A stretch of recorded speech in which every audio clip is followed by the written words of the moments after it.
This is quiz 19, and this is a related rate problem. So we've got this oil spilling from the tanker in a circular pattern. So we have a circle where the oil is, and there's some sort of a radius here. The radius increases at a constant rate, so we can call this radius r.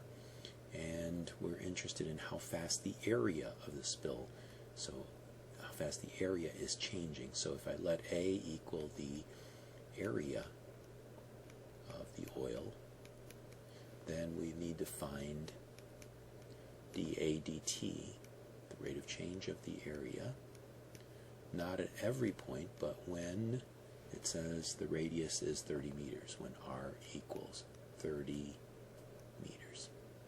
All right, so we've got our variable r identified, we've got A identified. We also are given that the oil spill increases a constant rate of 1 meter per second, the radius of the oil spill. So that tells us that dr dt, so we can say we know this. We know that dr dt is 1 meter per second. And so we're supposed to find dA dt. And to do this, we need to relate the variables a and r, and that's not too bad. A equals pi r squared. And now we can go ahead and take derivatives of both sides with respect to t. So dA dt on the left is what you get. And on the right, pi is a constant, of course, so we don't have to use the product rule. Pi is just going to sit there. And we get 2 pi r to the first. But that's not all. The chain rule comes along and says, wait a minute, r is not the independent variable, t is. So you're going to multiply by the derivative of what's inside r. So that's dr dt. Now, dA dt is what we're looking for when r equals 30, so we're going to leave that alone, dA dt.